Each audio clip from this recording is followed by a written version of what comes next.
Imagine a life meticulously constructed, piece by painstaking piece, designed to be a sanctuary, a quiet town, the gentle rhythm of daily routines, the solace of anonymity, a deliberate retreat from a past steeped in turmoil and conflict. We all, at some point, yearn for a fresh start, a clean slate, a chance to shed the burdens of yesterday and embrace a future unmarred by old shadows. But what if the very essence of who you are, forged in the crucible of intense experiences, becomes an inescapable part of your present, an indelible mark that no amount of distance or tranquility can truly erase? Can the calm, predictable surface of a newly chosen existence genuinely outrun the deep, often violent currents of a life left behind? This isn't merely a philosophical musing. It's a profound human dilemma, one that plays out in countless forms, from the individual seeking personal redemption to entire communities grappling with legacies they can neither fully accept nor completely discard. Consider the intricate tapestry of identity. We are, in many ways, an accumulation of our experiences, our skills, our reactions to adversity. When those experiences involve the sharp edges of danger, the quick decisions born of necessity, or the intimate dance with violence, they etch themselves into our very being. The body remembers, the mind adapts, and a particular kind of vigilance, we become second nature. For someone who has navigated the treacherous landscapes of conflict, perhaps as a protector, a strategist, or even a perpetrator, the transition to a life of serene domesticity is rarely a simple act of turning a page. It is a constant negotiation with an internal landscape shaped by what was a whisper of past capabilities, a shadow of dormant instincts. This internal conflict, often hidden, represents a unique kind of burden, a silent struggle to reconcile who one was with who one desires to be. Now, introduce an external catalyst. Picture a peaceful, unsuspecting community, a haven of quiet normalcy, suddenly finding itself vulnerable to an insidious, pervasive threat, not a grand overt war, but a creeping decay, a destructive force that preys on the fringes, exploiting weaknesses and corrupting the social fabric from within. Think of the way a drug trade, for instance, can insidiously infiltrate the quiet corners of a small town, transforming neighbor against neighbor, turning trust into suspicion, and peace into a fragile illusion. This isn't just about the illicit substances, it's about the erosion of safety, the fracturing of community bonds, and the dawning realization that the sanctuary once sought, or the peace a community once enjoyed, is now under direct assault. It is precisely at this intersection where a deeply ingrained, conflict-hardened individual meets a vulnerable community under siege that the most compelling questions emerge. What happens when the very skills one sought to bury, the parts of oneself deemed too dangerous for a quiet life, become the only viable defense against encroaching chaos? When the desire for peace collides head-on with the imperative to protect, not just oneself, but those one cares for, those who are innocent, what choices are left? This script will delve into the profound implications of such a scenario, exploring the psychological toll of re-engagement with a violent past, the societal ripple effects of pervasive threats like organized crime, and the complex, often morally, the ambiguous nature of true protection.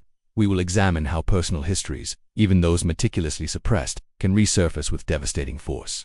Sometimes as a curse, but paradoxically, sometimes as the only shield available against the storm. The journey ahead will explore the true cost of peace, the enduring power of identity, and the raw, unyielding fight for survival when the shadows of yesterday refuse to stay hidden.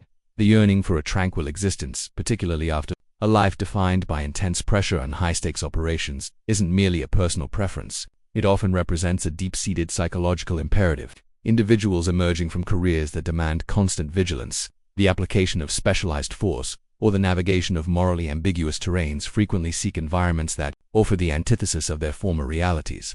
This pursuit of peace is rooted in the very human need for restoration, a desire to shed the heavy cloak of hyper-awareness and the profound burden of past decisions. For many, the quietude of a secluded community, far removed from the geopolitical chessboards or urban battlegrounds they once inhabited, serves as a deliberate therapeutic space, a place where the adrenaline can finally recede, and the fragments of a fractured psyche might begin to mend. Furthermore, the presence of dependents, especially children, amplifies this drive, creating an almost primal instinct to construct a bubble of normalcy and safety, shielding them from the reverberations of a life irrevocably altered by conflict. Conversely, the insidious penetration of organized crime into seemingly isolated locales often stems from a calculated exploitation of these very characteristics. Small towns, often overlooked by major law enforcement initiatives and sometimes struggling with economic stagnation, present an attractive tableau for illicit enterprises. The lack of robust local infrastructure, coupled with the community's inherent trust and lack of suspicion, creates fertile ground for covert operations. Historically, the shift in drug production, particularly for synthetic substances, from densely populated urban centers to rural expanses was a strategic adaptation by criminal networks.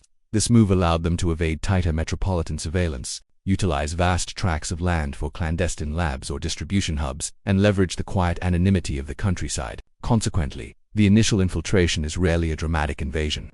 It's a gradual, almost imperceptible seep, beginning with small-scale transactions, then corrupting local elements, and ultimately establishing a pervasive fear-based control that transforms the social fabric from within. Moreover, the genesis of a threat like a pervasive drug empire in a sleepy town is frequently fueled by a combination of geographic isolation and economic vulnerability. Remote areas, with fewer employment opportunities, can unfortunately become susceptible to the allure of quick money, drawing individuals into the illicit trade out of desperation or a misguided sense of opportunity. This dynamic, in turn, is often exacerbated by the limited resources of local police forces, who may lack the specialized training, equipment, or manpower to effectively combat sophisticated criminal organizations that operate with a broader reach and greater financial leverage. A deeper examination reveals that these criminal syndicates often adopt a cellular structure, embedding themselves within the existing community, exploiting local knowledge, and cultivating a network of informants and enforcers. This organic growth, rather than an overt invasion, makes them particularly difficult to detect and dismantle, allowing their influence to spread like a slow-burning fire beneath the surface of everyday life. Consider, then, the specific historical context that shapes an individual like Phil Broker. His particular skill set, honed in environments where survival depended on acute observation, strategic thinking, and the decisive application of force, isn't merely a collection of physical abilities. It's a deeply ingrained mental framework, a unique lens through which he perceives threats and assesses risk. This isn't the training of a conventional police officer. It's the specialized conditioning of an operative accustomed to working in the shadows, often against adversaries who operate outside the bounds of conventional warfare or law. The origins of such expertise lie in highly specialized government programs, whether intelligence agencies, elite military units, or covert operations divisions, where individuals are trained to anticipate, neutralize, and survive in hostile, unpredictable environments. Therefore, when the tendrils of a sophisticated criminal enterprise begin to choke the life out of his chosen sanctuary, his response isn't merely reactive, it's a reactivation of deeply embedded protocols, a return to a specific operational mindset forged in a very different kind of conflict. Now critically relevant to this unexpected new front, the quiet life, it turns out, can only hold its breath for so long when the echoes of the past demand a specific, formidable skill set to protect the present. Delving deeper into this pervasive challenge, one must understand the intricate, almost parasitic, mechanisms through which a modern meth empire embeds itself within a community. It's far more nuanced than simple street dealing. It involves a sophisticated, multi-layered operation. The initial phase often centers on establishing clandestine production facilities, frequently utilizing abandoned rural properties or mobile labs disguised within unassuming vehicles. These cooks require a constant supply of precursor chemicals, which are often diverted from legitimate industrial sources or smuggled across borders through intricate, low-profile networks. Once synthesized, the raw product enters a distribution pipeline, typically managed by a hierarchical structure of regional lieutenants and local runners who exploit existing social vulnerabilities, often targeting individuals already struggling with economic hardship or addiction, turning them into unwitting cogs in their illicit machine. Indeed, the operational under the weight of fear and intimidation. Furthermore, the act of seeking peace through the crucible of confrontation, while seemingly contradictory, often forges a unique legacy. For those like Broker, who are compelled to wield their formidable past for the sake of a future, the experience imprints a new understanding of their own capabilities and limitations. Their journey underscores a powerful truth that genuine security is rarely a static given, but rather a dynamic state requiring constant vigilance and, at times, immense personal sacrifice. This realization, hard-won through desperate struggle, becomes an inheritance for the next generation, a quiet lesson in the perpetual defense of what is cherished. This compelling saga ultimately serves as a profound reflection on the enduring nature of human courage when confronted with overwhelming odds. It illustrates how adversity, while devastating, can also act as a catalyst, compelling individuals and communities to confront their deepest fears and discover reservoirs of strength they never knew they possessed. The journey from fragile peace to desperate conflict, and then to a tenuous recovery, illuminates the fundamental truth that the preservation of cherished values demands an unyielding commitment, a willingness to stand firm when the easier path is to yield. Now, consider how this applies to our broader understanding of societal well-being. The story compels us to reflect on the often invisible battles being fought in countless corners of the world, reminding us that the preservation of peace and justice is an ongoing endeavor, not a finished project. It underscores the critical role of individual resolve in illuminating darkness, affirming that even a single act of courage can ignite a broader transformation, inspiring others to reclaim their agency and collective destiny. The narrative ultimately leaves us with a lingering question. What price are we truly willing to pay to safeguard the sanctuaries we hold dear? And what inner reserves of strength might we discover when our own fragile peace is threatened? Reflecting on this journey through a landscape where the veneer of tranquility was so violently peeled back, we confront a profound truth. The past, like a deep current, often determines the course of the present, regardless of how diligently one attempts to divert its flow. What began as a desperate quest for quietude, a father's unwavering commitment to building a new foundation, ultimately became a crucible for testing the very limits of resilience, both individual and communal. The subtle creep of an insidious force initially dismissed as minor disturbances steadily tightened its grip, demonstrating how easily a seemingly benign environment can be corrupted from within. Challenging our preconceived notions of security and innocence, drawing these intricate strands together, we discern a powerful narrative not merely of conflict, but of forced re-engagement with dormant capacities. The protagonist's formidable skills, once buried under layers of domesticity, proved to be an inescapable inheritance, a double-edged sword that simultaneously threatened the peace he craved and offered the only viable path to defending it. This reactivation was not a conscious choice but a primal, visceral necessity, illuminating the complex internal battle waged when identity is inextricably linked to a past one fervently wishes to shed. It forces us to consider the profound psychological toll of perpetually living on the razor's edge, even after the immediate danger has passed. In light of these insights, the transformation of the community itself becomes equally compelling. What was once a collection of individuals, largely complacent in their perceived isolation, was inexorably drawn into a confrontation that stripped away their illusions. The slow erosion of trust, the insidious spread of fear, and the agonizing moral compromises faced by ordinary citizens paint a vivid picture of how collective spirit can be fractured, yet also how it can, through sheer tenacity, begin the process of mending. This illustrates that genuine peace is not merely the absence of overt conflict, but a fragile, active state that demands constant vigilance and a collective will to protect its integrity against unseen pressures. As we pivot towards the final reflection, the narrative compels us to look beyond the immediate resolution of conflict and consider the lasting echoes. The very fabric of home and safety becomes redefined, no longer a given, but a hard one. Achievement, forged in the crucible of adversity. The lines between personal redemption and communal salvation blur, suggesting that true healing is a multifaceted process, encompassing both individual reckoning and collective rebuilding. The journey underscores a poignant lesson that the pursuit of a tranquil existence often demands a willingness to confront, directly and unequivocally, the very forces that threaten to extinguish it. This intricate interplay of personal history, societal vulnerability, and the harsh realities of survival leaves us with much to ponder. It's like watching a once clear stream become muddied by unseen currents from below, only for those currents to eventually be redirected, leaving the water to slowly clarify once more, albeit with new contours carved into the riverbed. To experience, while harrowing, ultimately exposes the profound strength inherent in facing down the shadows that lurk beneath the surface of everyday life. It is a testament to the enduring human capacity not just to endure, but to reclaim and redefine what it means to be whole, even when irrevocably changed by the battles fought. The yearning for an untouched haven, a quiet corner where the echoes of a life once lived might finally recede into the background, is a deeply human aspiration. Yet, as we have explored, the very silence one seeks can sometimes conceal a different kind of darkness, one that lies in wait, ready to shatter the most carefully constructed peace. This journey through a seemingly tranquil community, violently awakened by the insidious tendrils of a ruthless enterprise, forces us to confront an uncomfortable truth.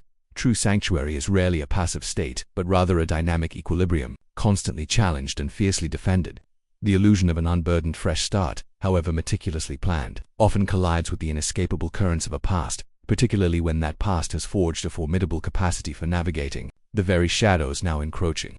The indelible mark left by a history defined by formidable capabilities is not easily erased. For the individual thrust back into the fray, the line between who they were and who they desperately wished to be blurs, revealing a profound internal conflict. This re-engagement with dormant instincts, however necessary for protection, carries a profound psychological cost, highlighting that the act of safeguarding what is cherished, when pushed to its most extreme, can redefine the protector as much as it saves the protected. It underscores a fundamental truth about human nature, that our deepest strengths often lie hidden until the gravest threats compel their resurgence, transforming personal history from a burden into an unexpected, powerful shield. The concept of home itself undergoes a profound metamorphosis, shifting from a mere physical space to a fortified bastion of resolve. Its sanctity no longer a given but a hard-won victory of the spirit. Beyond the personal crucible, the narrative illuminates the fragile nature of communal cohesion. A community, once bound by shared rhythms and unspoken trust, can find its very fabric unraveling under the pressure of fear and insidious influence. The pervasive atmosphere of suspicion, the agonizing choices faced by ordinary citizens caught between complicity and courage, paints a stark picture of vulnerability. Yet it also reveals a remarkable resilience, the quiet acts of defiance, the unwavering spirit of those who refuse to surrender entirely, ultimately signifying a collective will to reclaim their essence. However scarred, this is the enduring testament to the human spirit's capacity to heal and rebuild, even when the foundations have been shaken to their core, demonstrating that solidarity, even in its most quiet forms, can be the most potent weapon against the forces of dissolution. Ultimately, this harrowing descent into a no-holds-barred fight for survival transcends a mere tale of conflict and consequence. It is a profound meditation on the enduring power of a protective instinct, the fierce, unyielding commitment to safeguard innocence in a world consumed by encroaching chaos. It reminds us that peace is not merely the absence of war or the quietude of isolation, but a continuous conscious effort to cultivate and defend the values that define our humanity. The echoes of such battles, though fading over time, serve as a potent reminder. The true practice of safeguarding our sanctuaries begins not just when visible threats emerge, but in the ongoing vigilance required to nurture the fragile peace within our homes, our communities, and ourselves. This subtle yet profound awareness, this readiness to protect what is cherished, is the lasting legacy of such a journey. A quiet call to remain ever mindful of the delicate balance between tranquility and the forces that seek to disturb it. Significant internal challenge arises for individuals like Broca, whose past lives involved the systematic application of controlled violence. The myth persists that one can simply turn off such deeply ingrained operational conditioning. However, the truth is far more complex. Re-engaging those dormant faculties, even for a righteous cause, carries an immense psychological burden. It's not merely about utilizing skills, it's about reactivating a mindset, a readiness for brutality that one had painstakingly tried to suppress. This internal conflict pits the desire for a peaceful civilian identity against the grim necessity of becoming the old self once more. Consequently, the profound question emerges: what is the true cost of such a re-engagement, and does it leave an indelible mark on one's soul, fundamentally altering the capacity for the very peace one seeks? Another pervasive myth that often requires dismantling is the notion that decisive action, even heroic intervention, can yield a clean resolution. In the messy reality of combating deeply embedded criminal networks, there are no unblemished victories. Even when the immediate threat is neutralized, the aftermath typically leaves a landscape scarred by trauma, distrust, and lingering animosity. Consider the ripple effects on the community itself, the psychological wounds inflicted upon those who witnessed the violence, the lingering fear that such darkness could return, and the potential for a power vacuum that might invite new, equally dangerous elements. Furthermore, a significant controversy surrounds the long-term impact on the justice system. When an individual acts outside its bounds, even effectively, it can inadvertently weaken public faith in official channels, creating a precedent for self-reliance that might undermine future efforts to restore conventional order. A successful confrontation, therefore, is rarely an ending, but often merely the beginning of a complex, protracted recovery. A common misconception, particularly prevalent in narratives involving isolated communities, is the idea that external law enforcement or higher authorities are simply ignorant of the burgeoning criminal activity, or worse, entirely incompetent. The reality is far more intricate and often involves a complex interplay of jurisdictional limitations, resource allocation, and strategic priorities. Imagine the challenges faced by regional or federal agencies tasked with monitoring vast rural expanses with limited personnel and funding. They might indeed possess intelligence, yet lack the immediate manpower for effective intervention, or perhaps be prioritizing larger, more organized threats elsewhere. This creates a critical gap, a period during which local vulnerabilities are exploited, leading to the entrenchment of illicit operations before they register as a high-priority concern on a larger scale. The controversy here isn't about willful neglect, but rather the inherent limitations of a distributed, often under-resourced justice system attempting to police every hidden corner of a vast nation. Building on these complexities, a significant challenge often overlooked is the profound difficulty of post-conflict reconstruction, not just physically, but socially and psychologically. Once a community has been consumed by the darkness of a drug trade and the violence it engenders, simply removing the primary threat does not instantly restore equilibrium. The social fabric remains torn, trust is shattered, and the economic damage can be lost in. Consider the arduous process of rebuilding local institutions, restoring faith in authority, and addressing the underlying vulnerabilities that allowed the illicit enterprise to take root in the first place.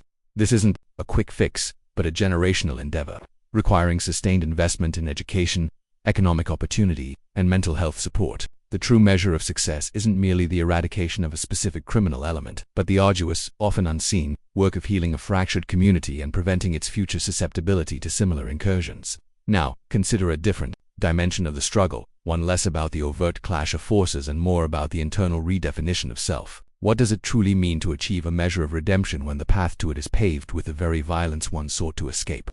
For an individual like Broca, the concept extends far beyond simple absolution or a clean slate.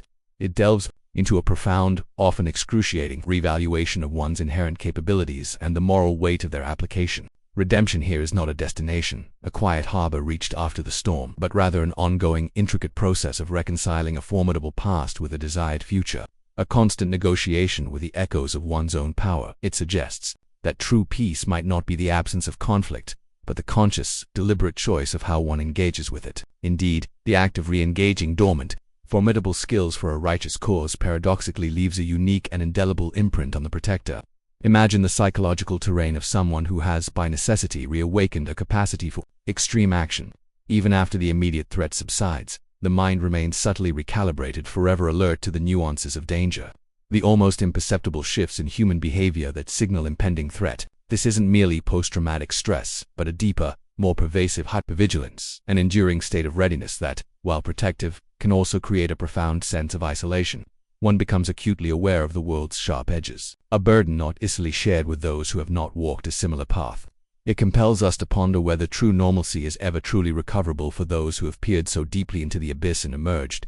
Furthermore, the very notion of home undergoes a profound metamorphosis in the wake of such a violation. Prior to the incursion, Broca's new residence represented a sanctuary, a physical manifestation of his desire for tranquility. Yet, once that space has been invaded, once its sanctity has been breached by the chilling reality of malevolence, its fundamental meaning shifts. It ceases to be merely a structure and transforms into a testament to resilience, a space where the echoes of past conflict might forever resonate, even as new memories are forged. The sense of safety no longer derives from its physical barriers, but from the internal fortitude of its inhabitants, a hard-won knowledge that peace is not given, but actively defended. This redefines refuge as a state of mind, rather than a static location, emphasizing continuous vigilance. Consider, too, the subtle, enduring shifts in individual identity that manifest when one is forced to leverage their past for an unexpected future. Broca's former life wasn't just a set of actions, it was a way of being, a mode of perception. When he is compelled to revert to those operational instincts, it's not a simple turning on of a switch, it's a profound realignment of his internal compass. The experience forces him to confront aspects of himself he had diligently suppressed, leading to a deeper, albeit more complex, understanding of his own nature. This isn't about becoming a different person, but about integrating previously compartmentalized facets of self, forging a new, perhaps more complete, identity that acknowledges both the quiet father and the formidable operative. It highlights the intricate dance between who we aspire to be and who circumstances compel us to become. Even after the most harrowing storms subside, a profound quiet often descends, compelling us to consider the enduring spirit of a place and its people. For a community that has endured such a brutal incursion, true resilience isn't merely the absence of overt conflict. It's the quiet, often unseen, ability to reclaim a sense of self, to piece together the fragments of what was lost, and to rebuild on foundations shaken but not shattered. This capacity for renewal, deeply embedded within the collective consciousness, signifies a tenacity far more profound than any individual act of defiance. It speaks to an intrinsic human drive to mend, to heal, and to find light even in the lingering shadows of despair. Moreover, the narrative of a town under siege often masks countless acts of quiet fortitude. Beyond the dramatic confrontations, there are the myriad, subtle ways individuals resist the insidious creep of control. A shopkeeper refusing to turn a blind eye, a teacher striving to maintain a semblance of normalcy for their students, or neighbors offering covert support. These aren't grand cinematic gestures, but rather the daily, unassuming choices that cumulatively form an invisible bulwark against the forces of oppression. Such steadfastness, frequently unheralded, underscores a fundamental refusal to surrender entirely, a quiet assertion of dignity that prevents a community from being utterly subsumed by malevolence. Consequently, the very definition of victory, it expands far beyond the simple defeat of a single antagonist. In scenarios like these, true success hinges not just on neutralizing an immediate threat, but on the preservation of a way of life, however altered, and the safeguarding of an intangible essence, the community's soul. It's about ensuring that the foundational values of safety, freedom, and mutual trust, though severely tested, are not irrevocably corrupted. This deeper triumph resides in the arduous, often unseen, work of healing social fissures, rebuilding fractured trust, and rekindling the sparks of hope that were nearly extinguished. Pervasive shift in communal trust that begins to take hold what was once an open, supportive social fabric, where neighbors instinctively looked out for one another, gradually frays under the relentless pressure of fear and suspicion. The once vibrant town square, perhaps a hub for casual conversation and shared laughter, becomes a space of guarded glances and hushed tones. Children, once free to roam with the innocence of youth, find their worlds shrinking, confined by unspoken anxieties that even they, in their nascent understanding, perceive as a palpable threat. This pervasive atmosphere, moreover, breeds a silent complicity, where the natural instinct to report wrongdoing is superseded by a chilling calculation of personal risk. Consequently, the very definition of neighborly trust undergoes a profound revaluation. Individuals who once shared a common bond of residency find themselves weighing every interaction, questioning allegiances, and discerning who might be an unwitting pawn, a reluctant participant, or an active collaborator in the subterranean economy. This erosion of social capital is not merely an inconvenience, it represents a fundamental weakening of the community's immune system, making it even more susceptible to deeper penetration by the criminal element. The illicit enterprise thrives on this fracturing, exploiting the nascent rifts and converting formerly solid relationships into conduits for their nefarious activities, or, at the very least, into passive observers unwilling to challenge the burgeoning darkness. Another profound consequence emerges when the traditional pillars of civic order appear to falter under such sustained pressure. Consider the psychological burden placed upon ordinary citizens, the shopkeepers, the teachers, the local officials, who find themselves caught between their moral compass and the very real dangers posed by defiance. This is not a matter of overt corruption in every instance, but often a quiet despair, a resignation born of witnessing the seemingly insurmountable power of the shadow man. They face an excruciating dilemma: to speak out risks immediate and potentially fatal retribution, while remaining silent slowly corrodes their sense of self and their belief in the possibility of justice. This dynamic reveals a hidden truth about the fragility of public order, when it is not actively and consistently upheld by both external enforcement and internal communal resolve. Indeed, the insidious nature of such an affliction extends far beyond the direct victims of the drug trade itself. The very economic lifeblood of the town begins to reorient itself, as legitimate businesses struggle to compete with the unregulated flow of illicit wealth. Property values may stagnate or decline, talented individuals seeking opportunity choose to leave, and the overall quality of life diminishes, creating a self-perpetuating cycle of decline. This scenario compels us to consider the broader societal blind spots that allow such criminal enterprises to flourish unchecked in seemingly peaceful, forgotten locales. Often these are areas that have been overlooked by larger governmental structures, where resources for effective policing or social services are scarce, leaving a void that opportunistic predators are quick to fill. Furthermore, the narrative forces a re-examination of what constitutes heroism or justice when conventional systems are overwhelmed or compromised. When the established mechanisms for upholding the law prove insufficient, the onus often falls upon individuals with extraordinary capabilities, however reluctantly they may assume such a mantle. This presents a complex ethical quandary. Is it right for one person to unilaterally impose a form of private justice, even if it brings a semblance of order, when the public framework has collapsed? The very act of re-establishing balance, however necessary, can itself blur the lines between vigilante action and legitimate enforcement, leaving a legacy of difficult questions about accountability and the long-term sustainability of such interventions. Ultimately, the story illuminates the uncomfortable truth that a community's peace is not a static state, but a dynamic equilibrium constantly threatened by both internal vulnerabilities and external predatory forces. A pervasive misconception often clouds our understanding of rural communities, leading many to believe they are inherently immune to the systemic rot of large-scale criminal enterprises. We often cling to the idyllic image of the sleepy town as a sanctuary, a place where the complexities and dangers of urban life simply do not penetrate. Yet this comforting narrative, while appealing, can be profoundly misleading, creating a dangerous blind spot. Criminal organizations, particularly those involved in the clandestine production and distribution of narcotics, frequently target these very locales, not despite their quietude, but precisely because of it. The lack of robust law enforcement presence, the tight-knit social structures that can be exploited for secrecy, and the often economically depressed conditions that foster vulnerability, all combine to create fertile ground for illicit operations to take root and flourish, often unnoticed by the broader world until it's too late. The myth of rural innocence, therefore, isn't just a quaint notion, it's a strategic advantage for those who prey on isolation. This leads to a profound ethical debate that often arises when conventional systems of justice appear to falter, when a community finds itself under siege, and the established legal channels seem incapable or unwilling to provide adequate protection. The question inevitably surfaces: do the ends justify the means? The actions of an individual like Broker, operating outside the strictures of the law to dismantle a criminal network, stir a deeply uncomfortable societal discussion. While his immediate interventions might bring a temporary cessation of overt violence and a sense of relief, they simultaneously erode the very foundations of due process and legal authority. How does a society reconcile the immediate cessation of suffering with the long-term implications of vigilantism?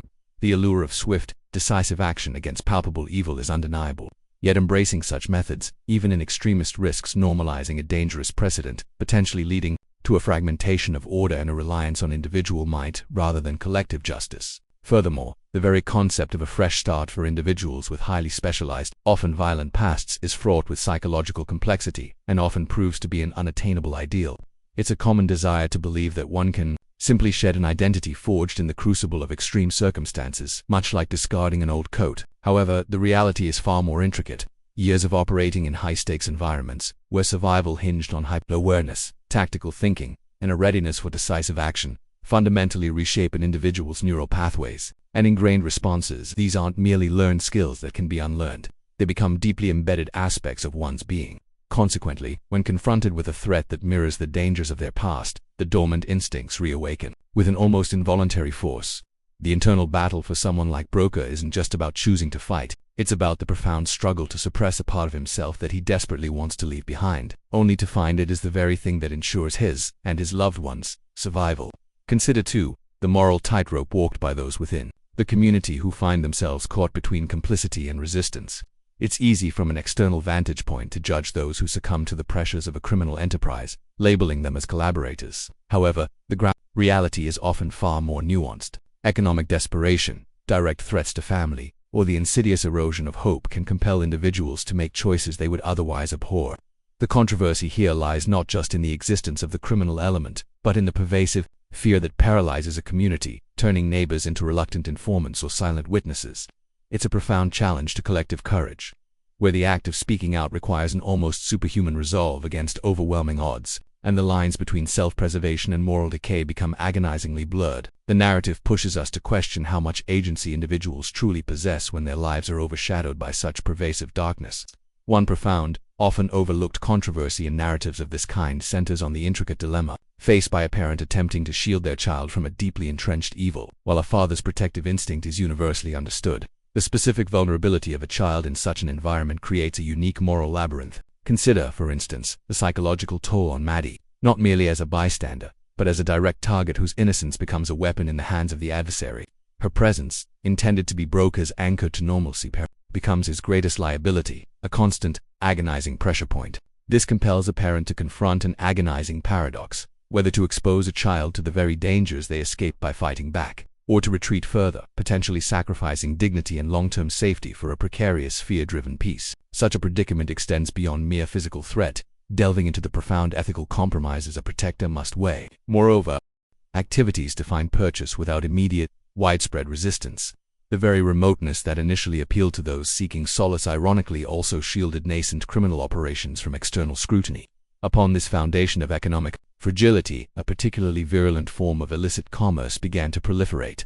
Unlike traditional organized crime that might announce its presence with overt displays of power, the synthesis and distribution of methamphetamine often takes root quietly, almost organically, within such unassuming locales. The necessary ingredients, frequently mundane household chemicals, are relatively accessible, and the production process can be conducted with a clandestine efficiency that evades easy detection.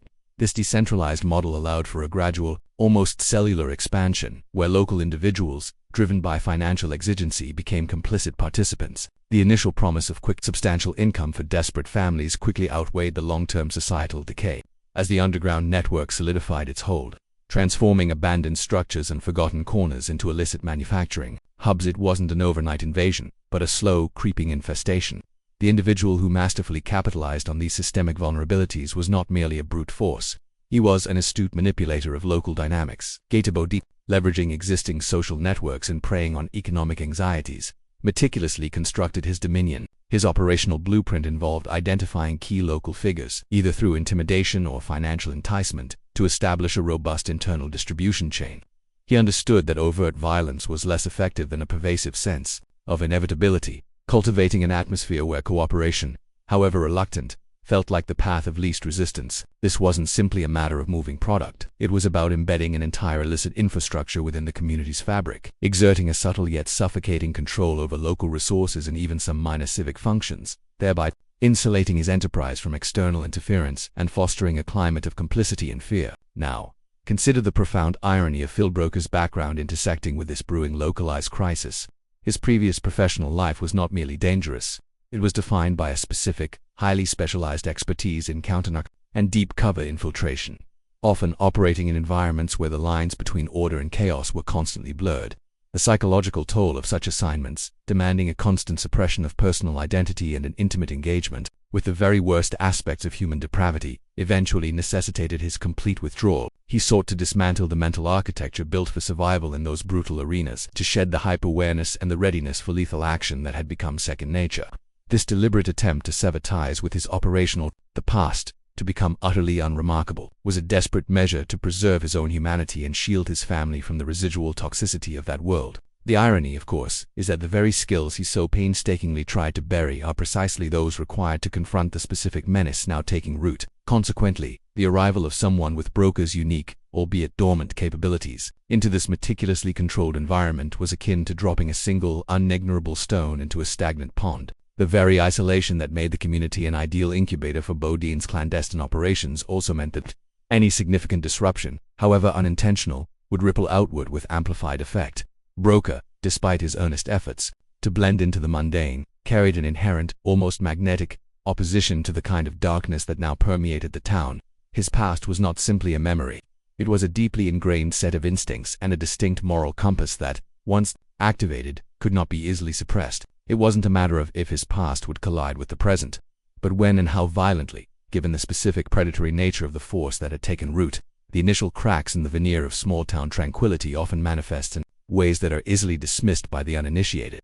Imagine the subtle shifts in social dynamics, a previously open community suddenly closing ranks, an unspoken code of silence descending over local grievances. For Phil Broker, the first unsettling signs were not grand pronouncements of danger but rather minor, yet persistent, disruptions to the rhythm of everyday life. These included unexplained acts of vandalism targeting his property, seemingly random, acts that carried an underlying current of deliberate malice. Furthermore, there were the increasingly brazen acts of intimidation aimed at his daughter at her new school, incidents that escalated from playground taunts to veiled threats, hinting at a wider network of influence extending even into seemingly innocent spaces. These seemingly disparate occurrences were in fact integral components of a meticulously orchestrated campaign of territorial assertion by the prevailing criminal enterprise. This illicit organization operated with a chilling efficiency, leveraging a localized network of low-level operatives who were either coerced into complicity or lured by the promise of quick, albeit tainted, financial gain. Their operational methodology involved a subtle, yet pervasive form of social engineering, identifying vulnerabilities within the community, exploiting existing rivalries, and systematically eroding trust.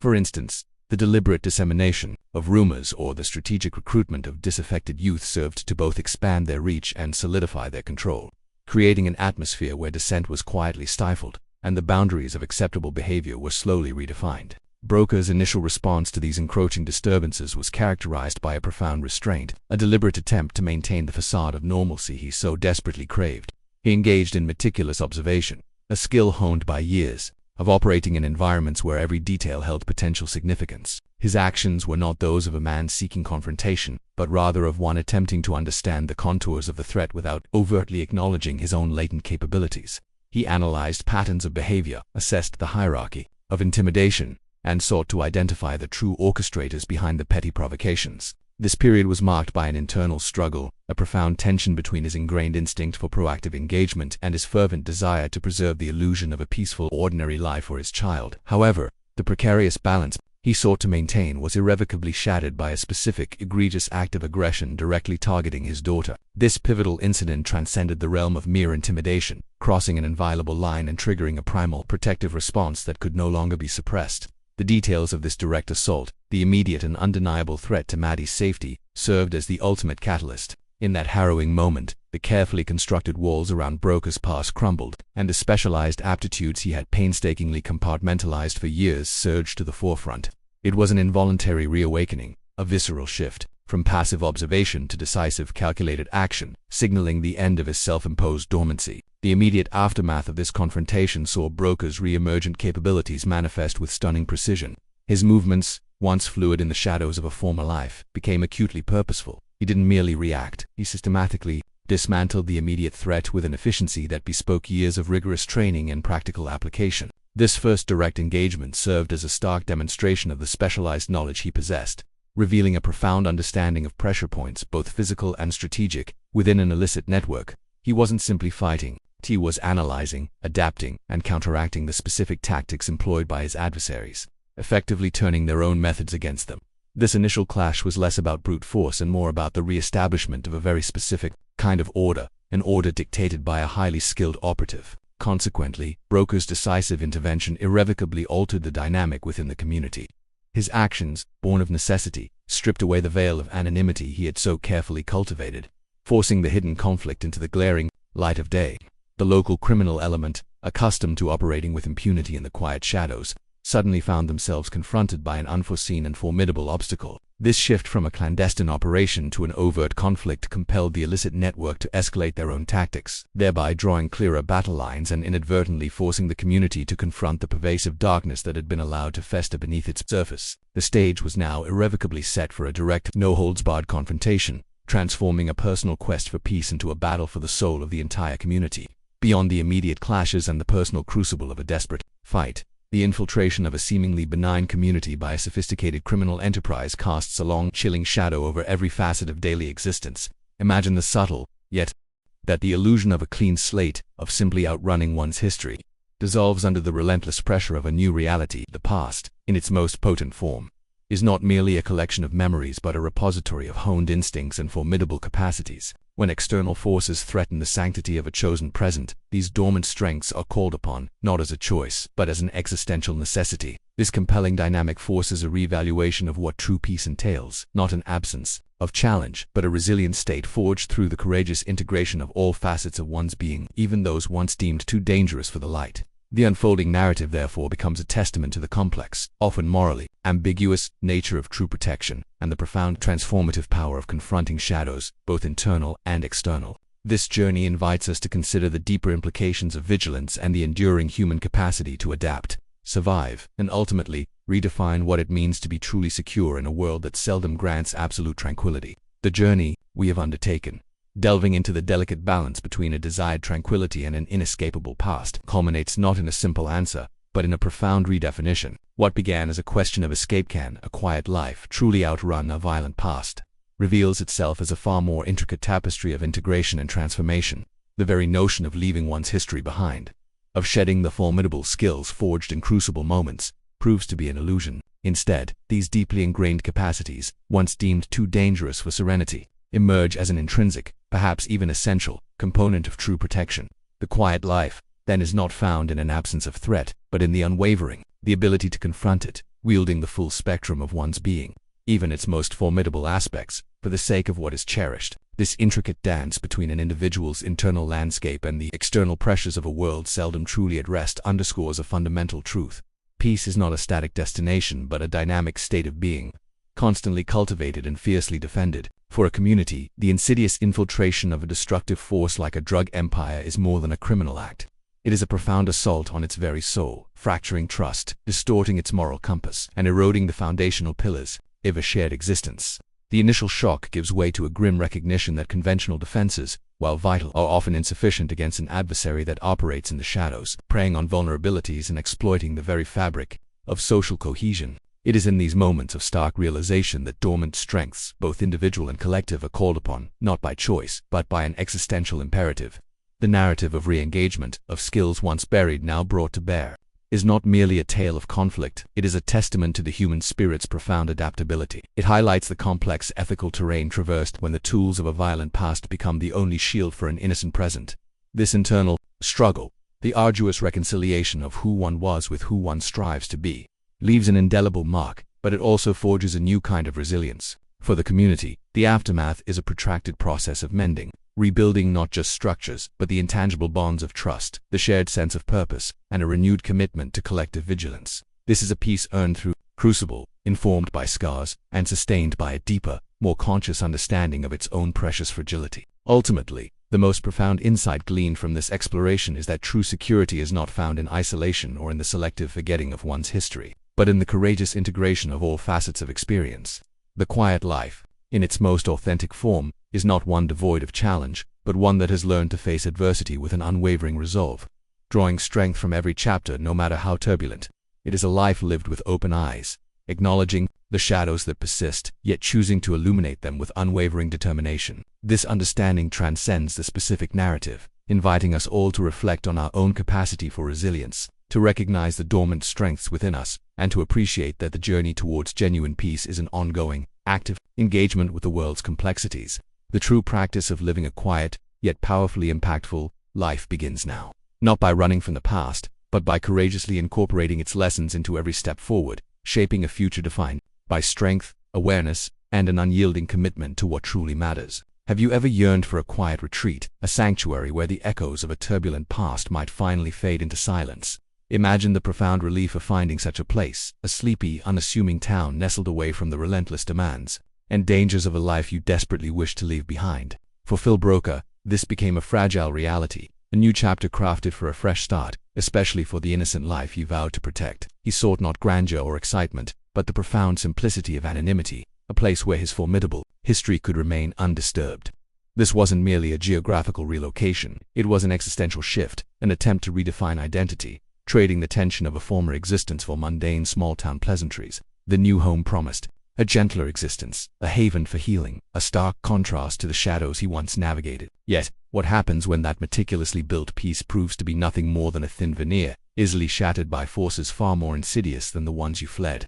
What if the very quietude you sought becomes a breeding ground for a different kind of darkness, one that slowly, almost imperceptibly, begins to seep into the foundations of your new life? This is the unsettling premise confronting Broker and his young daughter, Maddie. Their arrival in this seemingly idyllic community was an act of profound hope, a testament to a father's desire for a normal, untainted childhood. They embraced a life free from the specter of past violence. The town, with its unassuming charm, offered safety, normalcy, and a future unburdened by grim secrets. But the illusion of safety can be the most dangerous deception of all. Beneath the calm surface of this seemingly tranquil haven, a different kind of power was already entrenched, an empire built on the very chaos Broker had sought to escape. This wasn't random misfortune. It was an almost fated collision, a quiet town unknowingly caught in the grip of a ruthless operation, its tendrils extending into ordinary lives. What begins as minor, unsettling incidents, a schoolyard scuffle, a trivial misunderstanding, quickly escalates, revealing a deeper, more sinister undercurrent. These aren't isolated events but symptoms of a larger sickness, a chilling testament to how easily a community can fall prey to those who prey on vulnerability. The unique angle of this narrative lies in the inescapable nature of one's past, particularly when that past is defined by a capacity for extreme action and an intimate knowledge of the very darkness now encroaching. Broker's skills, once his defining characteristic and the source of his former life's perils, become both his curse and his only potential salvation. The quiet refuge he craved, the sanctuary he believed he had found, is not just threatened, it is directly targeted by the very forces that thrive in the shadows of forgotten places. The antagonist, a cunning and brutal meth kingpin named Gator, Bodine, doesn't just represent a criminal enterprise. He embodies the insidious corruption that can consume a seemingly innocent community, turning neighbors against each other and peace into a desperate struggle for survival. As the drug trade's brutal grip tightens, threatening to engulf everything Broker holds dear, he finds himself inexorably drawn back into the very life he swore to abandon. The fragile peace constructed for his daughter shatters, forcing him to confront the harrowing reality that some battles cannot be outrun, only faced. His formidable skills, once buried deep under layers of domesticity, are no longer a choice but a necessity, the sole shield against the encroaching chaos. This isn't just a story of crime and consequence. It's a visceral exploration of a father's fierce resolve, a desperate fight for survival that ignites a furious battle for redemption within a community consumed by darkness. The journey ahead will delve into the profound choices made when every option carries a heavy cost, and the line between protector and perpetrator blurs in the desperate struggle to survive. Consider, for a moment, the underlying conditions that often precede such a profound disruption. This particular rural enclave, like many across the nation, had long experienced a slow, almost imperceptible economic erosion, one sustained by dwindling agricultural output or small-scale industries that had since relocated. Its residents increasingly faced limited prospects. This created a subtle vacuum, a quiet desperation that left the community vulnerable not to overt invasion, but to a more insidious form of parasitic enterprise. The bonds of neighborliness, while superficially strong, were subtly strained by the absence of viable opportunities, fostering an environment where a sense of resignation could take root, making it easier for illicit town fare, the cherished local sporting events, or the seasonal festivals that once brought everyone together. These vital expressions of shared heritage and collective joy gradually disappear. They are either abandoned due to safety concerns, lack of volunteer participation, or simply because the underlying social cohesion necessary to organize them has fractured. This isn't just a loss of entertainment, it represents the slow unmooring of a community from its own history. Its shared narratives replaced by a pervasive sense of unease and a grim focus on day-to-day survival. The vibrant tapestry of local culture unravels thread by thread, leaving behind a stark, less colorful existence. Beyond the immediate fear, a more insidious psychological toll manifests as a creeping desensitization among the remaining residents. What was once shocking or unacceptable gradually becomes normalized.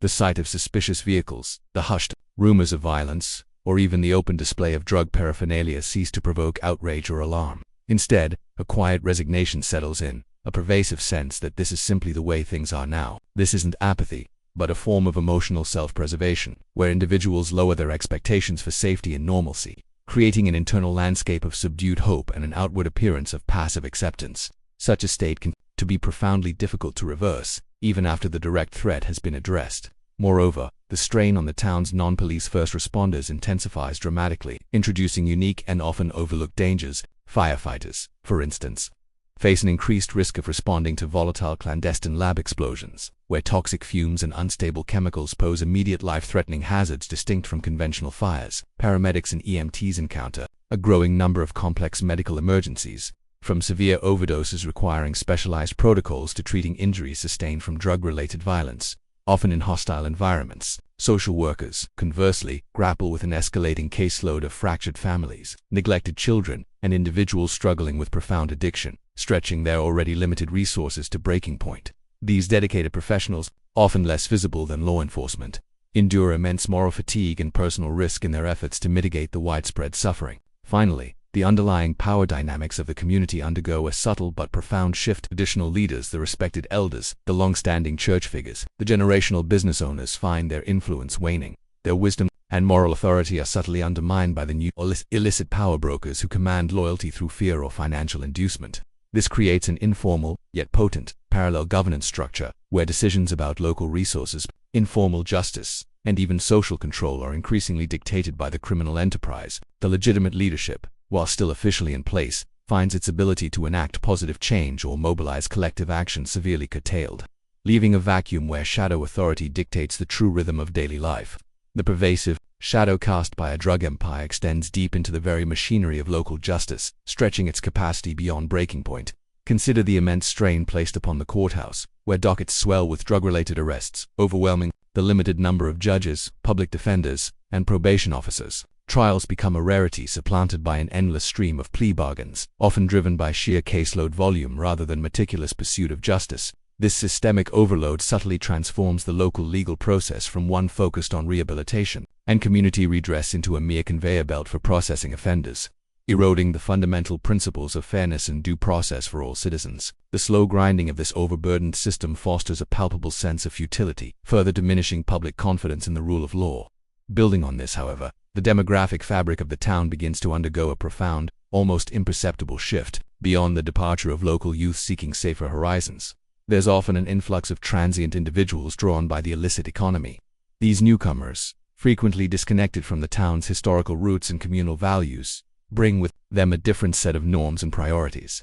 Their presence, often characterized by anonymity and a lack of long-term investment in the community's well-being, strains social services and housing resources, while simultaneously complicating efforts to identify and track criminal elements. The once homogeneous character of the town subtly fragments, replaced by a more disparate and less cohesive population, further weakening the bonds of collective identity. Consequently, the physical landscape itself bears the scars of this illicit enterprise, particularly through the erosion of property rights and the pervasive specter of abandonment. As economic opportunities dwindle and fear proliferates, residents may flee, leaving behind foreclosed homes or properties simply neglected. These vacant structures become prime targets for criminal exploitation, repurposed as clandestine labs, drug storage sites, or temporary hideouts. The once cherished notion of homeownership as a stable asset transforms into a liability, as property values plummet and the physical decay spreads like a blight. This visual degradation reinforces the town's downward spiral, creating a stark testament to the pervasive influence of the illicit trade. Another crucial layer, often hidden beneath the surface of daily life, is the immense psychological burden of enforced secrecy. Residents witness disturbing events, observe suspicious activities, or become privy to dangerous information, yet are compelled by a pervasive atmosphere of intimidation to remain silent. This internal suppression of truth, the constant effort to appear oblivious, exacts a heavy toll on mental well-being. It fosters a climate of isolation, where genuine communication is stifled, and individuals carry the weight of dangerous knowledge without recourse. This unspoken code of silence, born of fear, effectively becomes a powerful tool of social control for the criminal element, making it exceedingly difficult for any collective resistance to coalesce. Ultimately, these interwoven factors conspire to fundamentally alter the town's future trajectory, creating a complex web of challenges that extend far beyond the direct suppression of criminal activity. The cumulative effect of a strained justice system, shifting demographics, decaying infrastructure, and a psychologically burdened populace means that even after the immediate threat is neutralized, the path to genuine recovery is protracted and multifaceted. The very essence of civic participation is challenged, demanding an unprecedented level of commitment and ingenuity from those who remain. The town finds itself at a critical juncture, facing not just the legacy of a violent past, but the daunting task of reimagining its very foundation. Reflecting on this journey so far, we perceive a profound convergence of disparate elements, each contributing to a deepening understanding of how a meticulously constructed tranquility can be irrevocably challenged.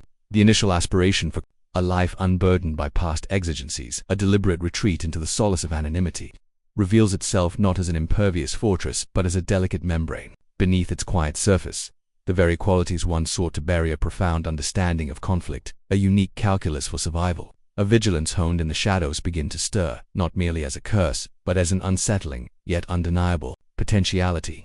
This internal landscape, ever present, finds its external mirror in the quiet vulnerability of a community, a seemingly tranquil haven that, in its very isolation, becomes fertile ground for unseen pathogens. As these intricate threads coalesce, we've witnessed how the insidious tendrils of a disruptive force do not merely assault overtly, but rather, they insinuate themselves, corrupting the very circulatory system of communal life. The trust that once bound neighbors, the economic arteries that sustained livelihoods, and even the subtle, unspoken agreements that underpin civic order all begin to fray. The once clear lines distinguishing safety from peril blur, compelling individuals to navigate a moral labyrinth where the imperative to protect loved ones clashes with the deeply held desire for an unblemished existence. This isn't just a battle for physical space, it's a profound struggle for the very soul of a place, where the communal spirit, once vibrant, risks succumbing to a pervasive quietude born of fear and resignation. In light of these insights, the inherent limitations of conventional mechanisms for societal defense become starkly apparent. The architecture of justice, designed for predictable infractions, can begin to groan under the unforeseen weight of a threat that operates beyond its established parameters, exploiting its very strengths. This systemic strain creates a vacuum, a desperate void where the raw, unvarnished capabilities forged in a life of extreme pressure emerge as the only viable bulwark against encroaching chaos. It underscores a sobering truth, that the most formidable defenses are often found not in established protocols, but in the re-engagement of dormant, specialized skills, however reluctant that re-engagement may be. Drawing these strands together, we see deeper understanding that true strength often lies not in forgetting, but in the courageous act of integrating all facets of our experience into a more profound and purposeful existence. The insidious reach of a pervasive criminal enterprise, it extends far beyond the direct transactions of illicit substances. It subtly yet profoundly alters the very social and psychological landscape of a community. Consider how the fabric of civil society begins to fray when fear becomes a constant unspoken companion. It's not merely the overt acts of violence that inflict damage, with the corrosive effect of a pervasive undercurrent of intimidation. Residents, once comfortable in their routines, find their daily interactions tinged with a quiet apprehension. Simple acts, like children playing freely in public spaces, become fraught with unspoken anxieties for their guardians. This continuous low-grade stress saps vitality, fostering an environment where genuine relaxation is a luxury, and hypervigilance becomes an exhausting, involuntary state. Furthermore, the erosion of trust, a foundational pillar of any cohesive community, becomes alarmingly evident. Neighbors who once relied on one another for small favors or shared concerns now eye each other with suspicion. The knowledge that anyone could be compromised, either through coercion or desperation, creates invisible barriers between people, fracturing the informal networks that typically bind a small town together. This societal fragmentation can manifest in dwindling participation in local events, a reluctance to speak out against perceived wrongs, and a general retreat into isolated family units, effectively dismantling the collective spirit that once defined the area. Another crucial layer of implication involves the distortion of a community's moral compass. As criminal influence takes root, the lines between right and wrong can blur, not just for those actively involved in illicit activities, but for ordinary citizens navigating a perilous new reality. Individuals might find themselves making small compromises, turning a blind eye to suspicious activity, offering tacit cooperation, or even engaging in minor acts of complicity simply to ensure their own safety or that of their loved ones. This gradual erosion of ethical clarity leaves a lasting scar, making the path to genuine moral recovery a protracted and difficult one, even after the immediate threat has passed. Consequently, the institutions designed to uphold order and provide public services often find themselves overwhelmed or compromised. Local law enforcement, typically equipped for conventional crime, struggles against a sophisticated, well-resourced adversary operating with impunity. Public services, from education to healthcare, can be starved of resources as the town's legitimate economy falters, or as funds are diverted to address the escalating crime. Imagine schools where attendance drops, or where teachers face unspoken threats, severely impacting the educational prospects of an entire generation and perpetuating a cycle of disadvantage. This creates a vacuum where official authority is perceived as weak, leading citizens to question the very efficacy of their governance. Ultimately, the hidden cost extends to the potential for future generations. When the most visible path to perceived success or quick money appears to lie outside the bounds of legitimate work, it subtly shifts aspirations. Young people, particularly those lacking traditional opportunities, become disproportionately vulnerable to recruitment, drawn into a destructive lifestyle that promises immediate reward but delivers long-term ruin. This societal wound, manifesting in lost potential and fractured futures, represents a profound challenge to any community seeking to reclaim its identity and build a sustainable, prosperous tomorrow. The repercussions ripple outward, affecting everything from property values to the town's reputation, casting a long shadow that demands a multifaceted, sustained effort to truly overcome. Beyond the immediate threats to personal safety and the erosion of social cohesion, the insidious presence of a pervasive drug empire inflicts a deeper, more systemic damage, subtly altering the very environmental and public health infrastructure of a community. Think of the land itself. Clandestine meth production, for instance, generates staggering quantities of toxic waste, often several pounds of hazardous byproduct for every pound of finished product. These highly corrosive and flammable residues, frequently dumped in remote forests, abandoned wells, or even residential drains, leach into the soil and groundwater, contaminating vital aquifers and rendering once fertile land sterile for decades. This environmental degradation isn't merely an aesthetic blight. It represents a profound, long-term health hazard for current and future inhabitants, a silent poison seeping into the very veins of the land, impacting everything from drinking water quality to agricultural viability. Compounding these environmental concerns is the immense strain placed upon public health services, extending far beyond the immediate crisis of addiction. Consider the ripple effect on local hospitals, often small and under-resourced in rural areas. They face an escalating influx of overdose cases, complex withdrawal syndromes, and the myriad health complications associated with drug use. From infectious diseases to severe psychological distress, this relentless demand can overwhelm emergency rooms, deplete medical supplies, and burn out healthcare professionals, diverting critical resources away from routine care for the entire population. Moreover, the long-term mental health burden on a community living under constant duress is immense.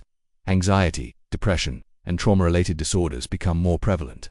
Yet access to specialized mental health support often remains critically limited. Another crucial layer of implication involves the subtle, yet pervasive influence on local governance and the political landscape. When illicit wealth permeates a community, it can subtly corrupt democratic processes. Campaign contributions, quiet favors, or even the tacit intimidation of potential candidates can shift power dynamics away from the legitimate concerns of citizens and towards the interests of the criminal enterprise. This doesn't always manifest as overt bribery. Often it's a more nuanced manipulation of local ordinances, zoning laws, or the allocation of public funds. The result is a shadow government operating beneath the surface of official proceedings, eroding public trust in elected officials and creating a chilling effect on civic participation as residents fear retribution for challenging the established, albeit illicit, order. Furthermore, the town's external perception undergoes a dramatic, often irreversible, transformation. What was once viewed as a tranquil, perhaps even idyllic, retreat becomes stigmatized as a drug town. This tarnishes its reputation on a broader scale, deterring tourism, discouraging new families from relocating, and stifling legitimate economic investment.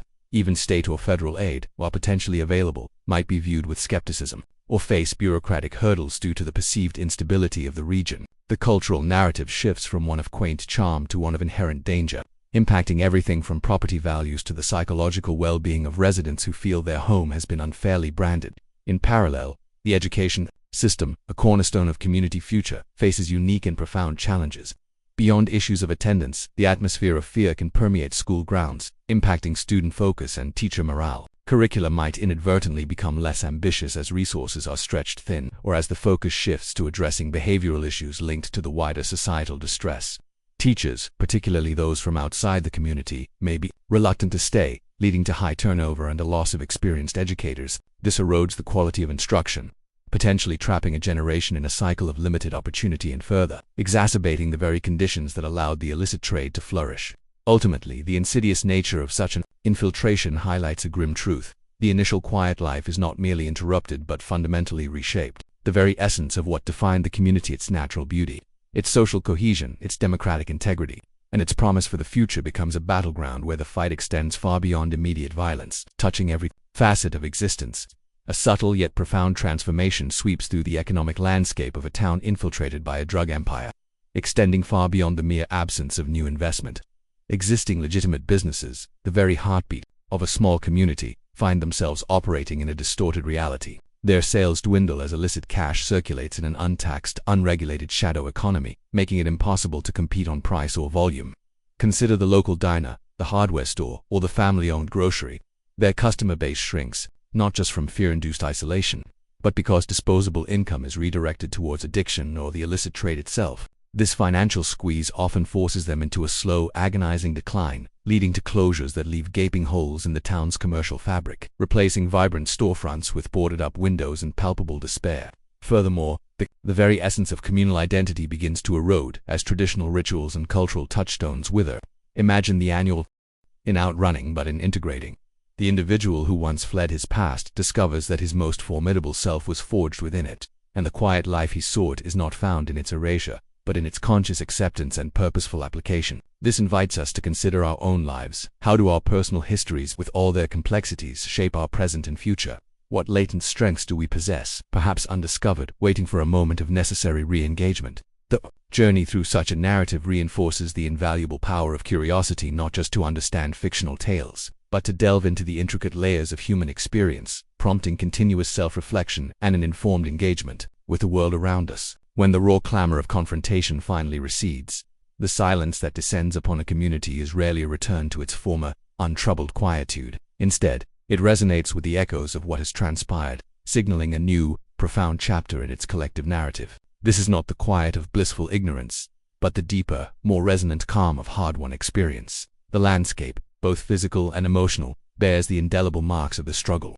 Yet within these very contours lies the potential for an unprecedented strength, a resilience forged in the crucible of chaos. For the individual who served as the reluctant pivot point of this transformation, the cessation of immediate danger ushers in a complex internal recalibration.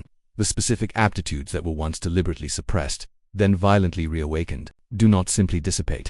They become an intrinsic part of who they are. This isn't a burden of guilt or a relapse into a former life, but rather an integration, a profound understanding that the capacity for decisive action, when wielded for protection, is a fundamental aspect of their being. The peace sought is no longer an escape from the past, but a conscious, ongoing reconciliation with its enduring lessons, allowing for a heightened awareness that paradoxically deepens appreciation for everyday tranquility. Simultaneously, the community embarks on its own intricate journey of recovery and redefinition. Beyond mere reconstruction, there is a palpable emphasis on fostering new forms of social cohesion. This often manifests in the creation of robust, self-sustaining networks of mutual support, where residents actively participate in safeguarding their shared environment. Imagine local initiatives that transform former vulnerabilities into strengths, perhaps through community-led vigilance programs that operate on principles of shared intelligence and proactive problem-solving rather than reactive fear. This cultivates a collective maturity, where civic engagement becomes a living, breathing commitment, ensuring that the hard-fought peace is not a fragile gift but a continually reinforced achievement. Furthermore, this ordeal profoundly redefines the very essence of security. It transitions from a passive expectation to an active, informed vigilance. This is not the debilitating paranoia of constant threat, but a grounded understanding that the world contains complexities, and that preparedness, coupled with genuine connection, is the most potent defense. Consequently, communities might invest in educational programs that empower citizens with knowledge about systemic vulnerabilities and the tools for collective action, fostering a populace that is not only aware but also actively capable of contributing to its own enduring safety. This enlightened approach transforms potential anxieties into constructive civic energy. The legacy of such a pivotal period extends most significantly to the younger generations. Having witnessed the fracturing and subsequent mending of their world, they often inherit not just the memory of conflict, but an innate understanding of resilience. Their upbringing becomes imbued with a unique appreciation for communal bonds and the profound value of active participation in shaping their environment. This experience can instill a powerful sense of guardianship, fostering individuals who are not only aware of past challenges but are also deeply invested in cultivating a future defined by collective strength and shared purpose. They are the living embodiment of the lessons learned, poised to carry forward a legacy of vigilance and unity. Ultimately, the profound question of whether a quiet life can truly outrun a violent past finds its answer not in simple evasion, but in integration and transcendence. The quietude achieved is not a state of blissful oblivion, but a testament to the human spirit's capacity to confront its shadows, learn from its trials, and emerge fundamentally transformed. It underscores that enduring peace is not merely the absence of external strife, but an internal harmony, consciously chosen and perpetually defended. This journey invites us to reflect on our own capacity for resilience, prompting a deeper understanding that true strength often lies not in forgetting, but in the courageous act of integrating all facets of our experience into a more profound and purposeful existence. When the immediate clamor of confrontation finally recedes, the quiet that descends upon a community is never a simple return to its former untroubled state. Instead, it resonates with the profound echoes of what has transpired, signaling a new, indelible chapter in its collective narrative. This isn't the quietude of blissful ignorance, but the deeper, more resonant calm of hard-won experience. The landscape, both physical and emotional, bears the subtle yet undeniable marks of the struggle, yet within these very contours lies the potential for an unprecedented strength, a resilience forged not merely despite chaos, but through it. For the individual who served as the reluctant pivot point of this transformation, the cessation of overt danger ushers in a complex internal recalibration. The specific aptitudes that were once deliberately suppressed, then violently reawakened, do not simply dissipate. They become an intrinsic part of who they are. This isn't a burden of past actions or a relapse into a former life, but rather an integration of profound understanding that the capacity for decisive action, when wielded for protection, is a fundamental aspect of their being. The peace sought is no longer an escape from a turbulent history, but a conscious, ongoing reconciliation with its enduring lessons, allowing for a heightened awareness that paradoxically deepens appreciation for everyday tranquility. It's about finding a new internal equilibrium, where the past informs the present without overwhelming it. Simultaneously, the community embarks on its own intricate journey of recovery and redefinition. Beyond mere physical reconstruction, there is a palpable emphasis on fostering new forms of social cohesion. This often manifests in the creation of robust, self-sustaining networks of mutual support, where residents actively participate in safeguarding their shared environment. Imagine local initiatives that transform former vulnerabilities into strengths, perhaps through community-led vigilance programs that operate on principles of shared intelligence and proactive problem-solving, rather than reactive fear. This cultivates a collective maturity, where civic engagement becomes a living, breathing commitment, ensuring that the hard-fought peace is not a fragile gift but a continually reinforced achievement. Furthermore, this ordeal profoundly redefines the very essence of security for its inhabitants. It transitions from a passive expectation to an active, informed vigilance. This is not the debilitating paranoia of constant threat, but a grounded understanding that the world contains complexities, and that preparedness, coupled with genuine connection, is the most potent defense. Consequently, communities might invest in educational programs that empower citizens with knowledge about systemic vulnerabilities and the tools for collective action, fostering a populace that is not only aware but also actively capable of contributing to its own enduring safety. This enlightened approach transforms potential anxieties into constructive civic energy, channeling apprehension into productive communal efforts. The legacy of such a pivotal period extends most significantly to the younger generations. Having witnessed the fracturing and subsequent mending of their world, they often inherit not just the memory of conflict but an innate understanding of resilience. Their upbringing becomes imbued with a unique appreciation for communal bonds and the profound value of active participation in shaping their environment.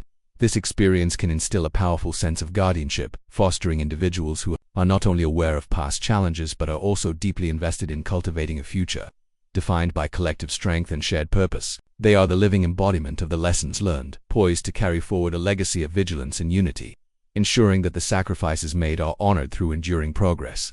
Ultimately, the profound question of whether a quiet life can truly outrun a violent past finds its answer not in simple evasion but in integration and transcendence. The quietude achieved is not a state of blissful oblivion, but a testament to the human spirit's capacity to confront its shadows, learn from its trials, and emerge fundamentally transformed.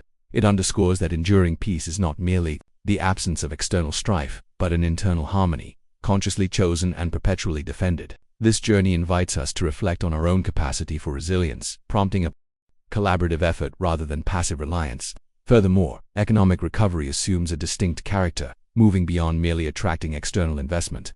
It often involves a concerted effort to cultivate endogenous entrepreneurship and diversify the economic base from within, fostering self-sufficiency. Imagine initiatives that repurpose disused properties for community-owned ventures, or programs providing specialized skills training for residents, enabling them to build sustainable livelihoods impervious to illicit influence. This strategic approach strengthens the town's intrinsic value, creating a reinforcing loop where economic stability underpins social cohesion, effectively inoculating the community against future exploitation and enhancing its intrinsic worth. Consider, too, the profound impact on the younger generation. Having witnessed the fracturing and subsequent mending of their world, they frequently emerge with an enhanced sense of resilience and a more grounded understanding of collective responsibility. Educational curricula might subtly incorporate themes of civic courage and community building, drawing implicit lessons from the town's arduous journey. This fosters a generation that is not only aware of past challenges, but also actively invested in shaping a more secure and vibrant future. The experience, rather than solely traumatizing, becomes a foundational narrative of overcoming adversity, instilling a deep appreciation for the fragility and preciousness of communal harmony. Ultimately, the true legacy of such an ordeal is not the indelible memory of conflict itself, but the transformative power of the human spirit in its wake. It underscores a powerful truth that enduring peace is not found in isolation or deliberate amnesia, but in the courageous integration of past challenges into a present that is both consciously aware and profoundly committed. The quiet life, in this redefined sense, is not an escape, but a hard one, actively maintained state of being, enriched by a profound understanding of the values it protects and the collective strengths required to uphold them. It invites us to ponder how our own encounters with disruption, large or small, might similarly forge a more resilient and meaningful path forward. Beyond the immediate triumph over a palpable threat, the true aftermath for a community and its reluctant protector unfolds in a series of profound, often subtle, transformations. The cessation of overt hostilities does not signify a simple return to a former state of innocence. Rather, it ushers in a new era, defined by a hard-won wisdom and an altered perception of existence.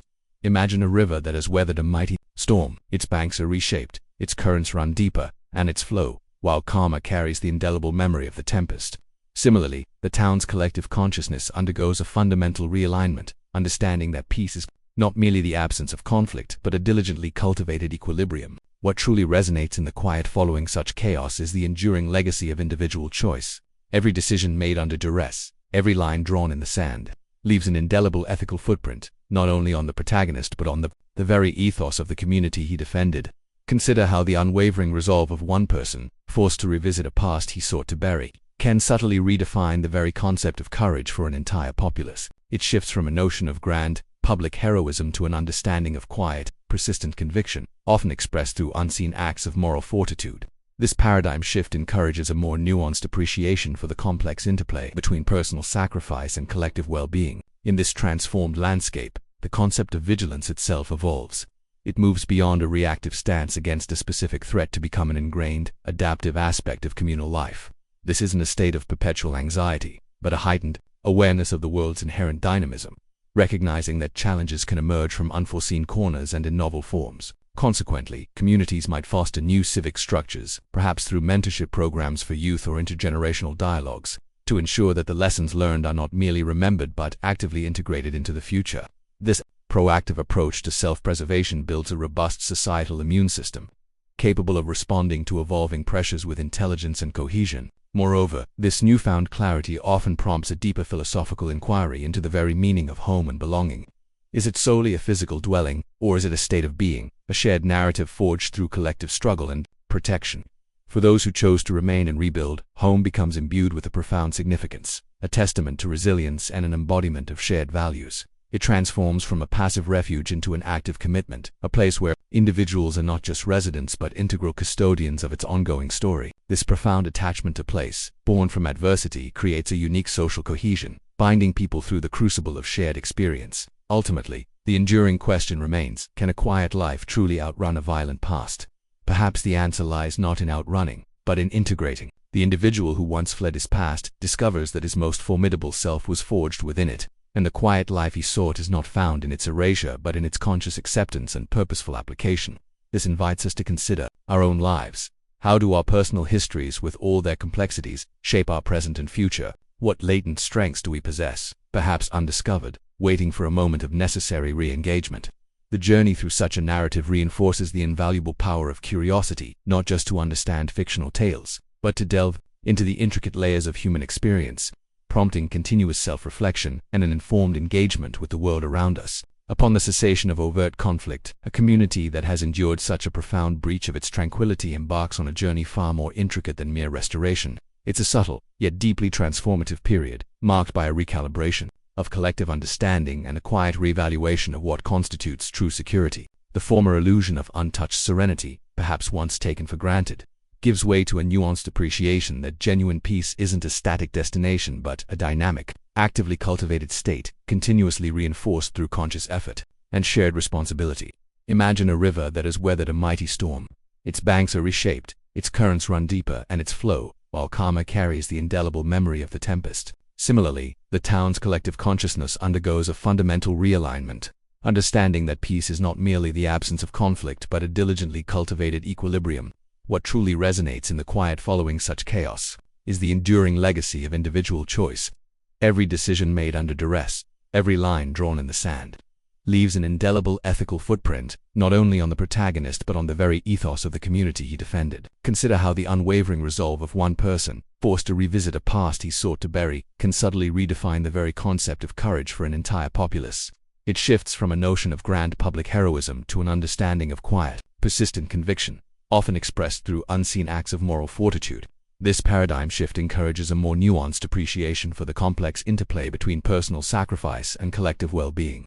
The true guardian, it becomes clear, is not merely one who fights, but one who perpetually stands as a silent testament to the cost of freedom. In this transformed landscape, the concept of vigilance itself evolves. It moves beyond a reactive stance against a specific threat to become an ingrained, adaptive aspect of communal life. This isn't a state of perpetual anxiety, but a heightened awareness of the world's inherent dynamism, recognizing that challenges can emerge from unforeseen corners and in novel forms. Consequently, communities might foster new civic structures, perhaps through mentorship programs for youth or intergenerational dialogues, to ensure that the lessons learned are not merely remembered but actively integrated into the future. This proactive approach to self-preservation builds a robust societal immune system, capable of responding to evolving pressures with intelligence and cohesion. It's about cultivating foresight, rather than simply reacting to hindsight. Moreover, this newfound clarity often prompts a deeper philosophical inquiry into the very meaning of home and belonging. Is it solely a physical dwelling, or is it a state of being, a shared narrative forged through collective struggle and protection?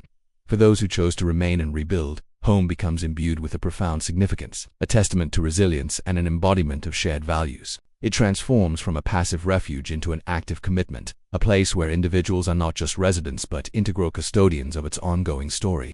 This profound attachment to place, born from adversity, creates a unique social cohesion, binding people through the crucible of shared experience. The very soil now feels different, consecrated by the efforts to reclaim it. Ultimately, the enduring question remains, can a quiet life truly outrun a violent past? Perhaps the answer lies not transcend their initial function, transforming into active forums for shared responsibility and proactive problem-solving. Local leadership, tempered by crisis, often develops innovative strategies for civic engagement, perhaps establishing educational initiatives aimed at empowering residents with knowledge about recognizing and reporting suspicious activities without succumbing to paranoia. This collective learning process cultivates a robust, self-aware citizenry, capable of safeguarding its own well-being through collaborative effort rather than passive reliance. Furthermore, economic recovery takes on a distinct character, moving beyond merely attracting new businesses. It often involves a concerted effort to cultivate local entrepreneurship and diversify the economic base from within, fostering imagine initiatives that repurpose abandoned properties for community-owned ventures, or programs that provide skills training for residents, enabling them to build sustainable livelihoods that are impervious to illicit influence. This strategic approach strengthens the town's intrinsic value, creating a virtuous cycle where economic stability reinforces social cohesion, effectively inoculating the community against future exploitation. Consider, too, the profound impact on the younger generation, having witnessed the fracturing and subsequent mending of their world, they often emerge with an enhanced sense of resilience and a more grounded understanding of collective responsibility. Educational curricula might subtly incorporate themes of civic courage and community building, drawing lessons from the town's ordeal.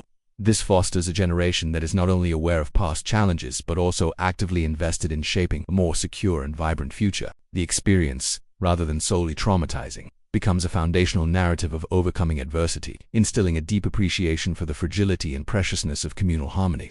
Ultimately, the true legacy of such an ordeal is not the memory of conflict itself, but the transformative power of human spirit in its wake. It underscores a powerful truth, that enduring peace is not found in isolation or selective forgetting, but in the courageous integration of past challenges into a present that is both conscious and deeply committed. The quiet life, in this redefined sense, is not an escape, but a hard one, actively maintained state of being, enriched by a profound understanding of the values it protects. The ultimate measure of a community's fortitude, following a period of profound disruption, lies not merely in its physical reconstruction but in the profound recalibration of its collective spirit. The cessation of overt conflict, rather than signifying an immediate return to a pre-existing state, heralds a deeper, more intricate phase of internal reordering. This transformation involves a subtle yet persistent shift in communal consciousness, moving beyond mere survival to embrace a deliberate, active engagement with the very definition of security and shared prosperity. The illusion of untouched serenity, once perhaps taken for granted, gives way to a nuanced understanding that genuine peace is a dynamic construct, continuously reinforced through conscious effort and mutual responsibility. For the individual whose very essence was forged in the crucible of such a struggle, the aftermath brings forth a unique internal topography. The specialized aptitudes, once suppressed yet violently resurrected, do not simply recede into dormant memory. Instead, they demand integration into the tapestry of daily existence, challenging the simplistic notion of a quiet life as a mere escape. This isn't about the moral ambiguities of past actions, but rather the enduring psychological imprint of having navigated profound darkness. How does one reconcile the instinct for decisive action, honed in extreme circumstances, with the gentle rhythms of domesticity? It's a subtle, ongoing negotiation, where heightened awareness becomes less a burden and more an intrinsic aspect of one's perception, allowing for a deeper appreciation of tranquil moments while remaining acutely attuned to the world's enduring complexities. Within the communal sphere, the period following the crisis often sparks an organic evolution of social dynamics. Beyond the simple re-establishment of formal law and order, there emerges a palpable emphasis on fostering authentic bonds of transparency and mutual support. Neighborhood watch initiatives might transcend their initial function, evolving into active forums for shared responsibility and proactive problem-solving. Local leadership, tempered by adversity, frequently pioneers innovative strategies for civic engagement, perhaps establishing educational programs aimed at empowering residents with knowledge about recognizing and reporting suspicious activities without succumbing to pervasive anxiety. This collective learning process cultivates a robust, self-aware citizenry, capable of safeguarding its own well-being through collaborative effort rather than passive reliance. Furthermore, economic recovery assumes a distinct character, moving beyond merely attracting external investment. It often involves a concerted effort to cultivate endogenous entrepreneurship and diversify the economic base from within, fostering self-sufficiency. Imagine initiatives that repurpose disused properties for community-owned ventures, or programs providing specialized skills training for residents, enabling them to build sustainable livelihoods impervious to illicit influence. This strategic approach strengthens the town's intrinsic value, creating a reinforcing loop where economic stability underpins social cohesion, effectively inoculating the community against future exploitation and enhancing its intrinsic worth. Consider, too, the profound impact on the younger generation. Having witnessed the fracturing and subsequent mending of their world, they frequently emerge with an enhanced sense of resilience and a more grounded understanding of collective responsibility. Educational curricula might subtly incorporate themes of civic courage and community building, drawing implicit lessons from the town's arduous journey. This fosters a generation that is not only aware of past challenges but also actively invested in shaping a more secure and vibrant future. The experience, rather than solely traumatizing, becomes a foundational narrative of overcoming adversity, instilling a deep appreciation for the fragility and preciousness of communal harmony. Ultimately, the true legacy of such an ordeal is not the indelible memory of conflict itself, but the transformative power of the human spirit in its wake. It underscores a powerful truth, that enduring peace is not found in isolation or deliberate amnesia, but in the courageous integration of past challenges into a present that is both consciously aware and profoundly committed. The quiet life, in this redefined sense, is not an escape, but a hard one, actively maintained state of being, enriched by a profound understanding of the values it protects and the collective strength required to uphold them. It invites us to ponder how our own encounters with disruption, large or small, might similarly forge a more resilient and meaningful path forward. Upon the cessation of overt conflict, a community that has endured such a profound breach of its tranquility embarks on a journey far more intricate than mere restoration. It's a subtle, yet deeply transformative period, marked by a recalibration of collective understanding and a quiet revaluation of what constitutes true security.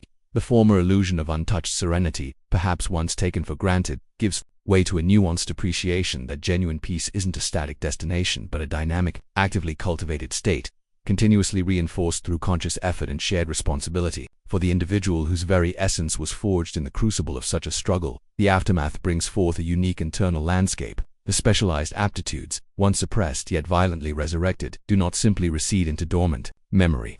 Instead, they demand integration into the tapestry of daily existence, challenging the simplistic notion of a quiet life as a mere escape. This isn't about the moral ambiguities of past actions.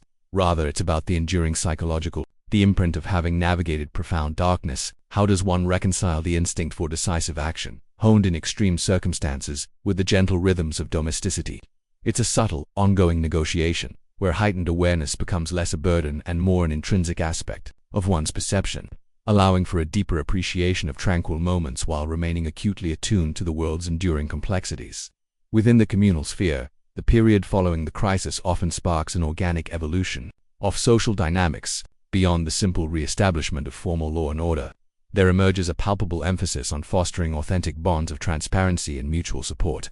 Neighborhood watch initiatives might transcend their initial function, evolving into active forums for shared responsibility and proactive problem solving. Local leadership, tempered by adversity, frequently pioneers innovative strategies for civic engagement, perhaps establishing educational programs aimed at empowering residents with knowledge about recognizing and reporting suspicious activities, without succumbing to pervasive anxiety.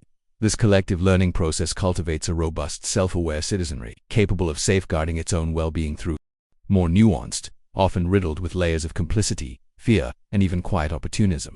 Some residents, whether out of desperation or greed, might become unwitting or even willing cogs in the illicit machinery, providing safe houses, transportation, or information. Others, paralyzed by fear for their own safety or that of their loved ones, opt for a silent acquiescence, hoping that by remaining invisible they will be spared.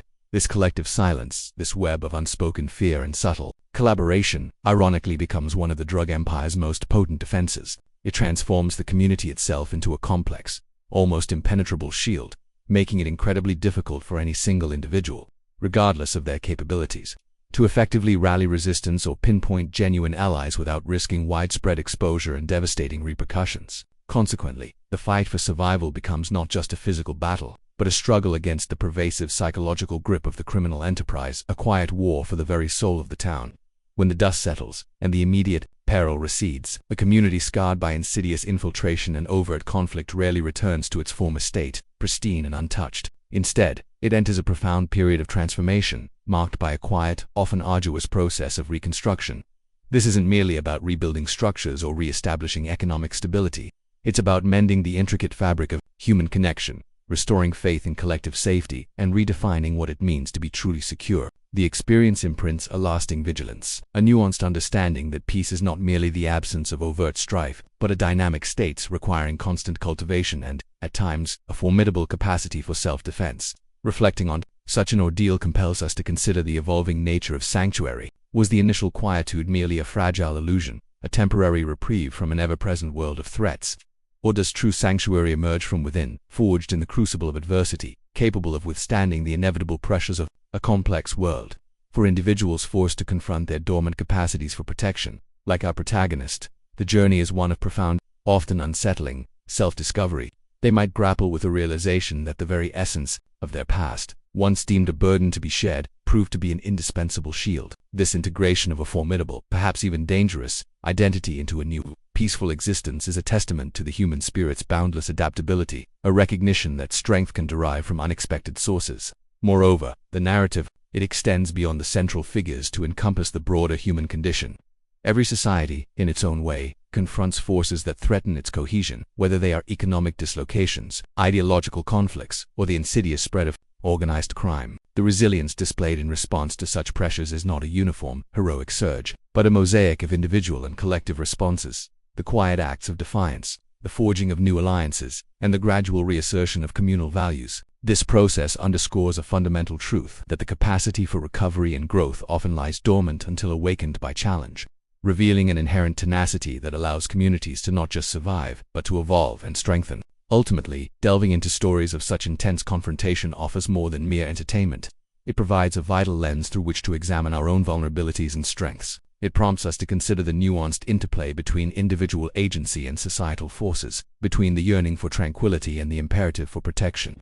What does it truly mean to find peace, not as an escape, but as a state of being capable of integrating the shadows of yesterday with the hope of tomorrow? Perhaps the ultimate lesson lies in understanding that true security is not a static destination, but an ongoing journey, constantly shaped by our willingness to confront realities, both internal and external, and to adapt with unwavering resolve. When the direct threat recedes, the true work of restoration often commences, a quieter, yet profoundly demanding, undertaking. This phase transcends the immediate aftermath of conflict, delving into the intricate process of mending a shattered societal fabric and recalibrating a community's core identity. It demands not just the absence of external menace, but the arduous cultivation of internal equilibrium, a deep reckoning with the scars left behind. Imagine a landscape after a devastating wildfire. The flames are gone, but the ground remains, scorched, requiring years of careful tending for new growth to emerge. For the individual who bore the brunt of this confrontation, the cessation of hostilities does not necessarily bring an immediate solace. Instead, it often ushers in anew the form of internal negotiation. The skills and instincts that were once suppressed, then violently re-engaged, do not simply vanish when their immediate utility diminishes. They become an indelible part of one's being, demanding integration rather than erasure. This is not the moral quandary of re-engagement, but the persistent challenge of living with a renewed acute awareness of one's capacity for decisive action. Even in moments of calm, the peace sought is no longer a pristine, insulated state, but one forged through the crucible of chaos. A peace that acknowledges the inherent vulnerabilities of the world while simultaneously recognizing one's own enduring strength. Simultaneously, the collective journey of the community begins its own intricate healing. The process moves beyond simply addressing the physical damage or the immediate cessation of criminal activity. It involves a painstaking re-establishment of social capital, a deliberate effort to reweave the threads of trust that were systematically frayed by fear and suspicion.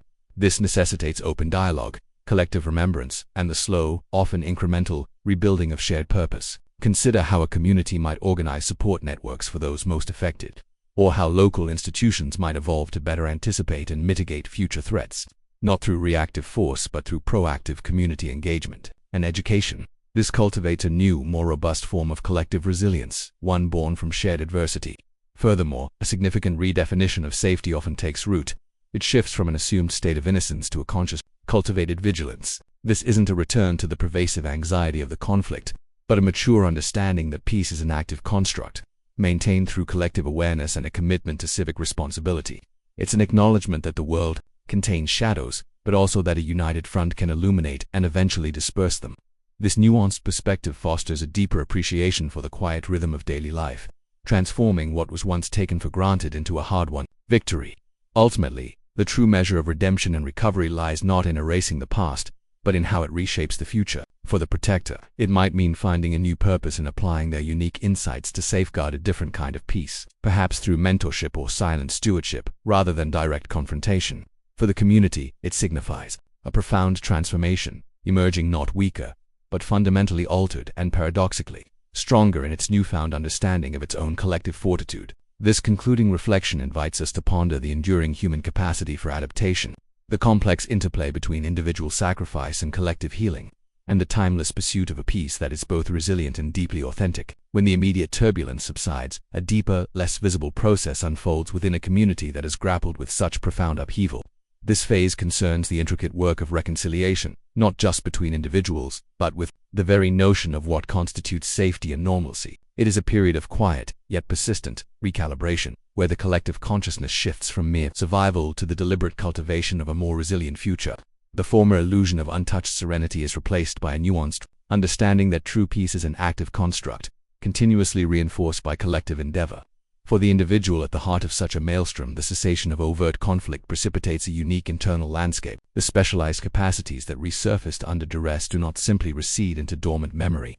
Instead, they demand integration into the fabric of daily existence, challenging the very definition of a quiet life.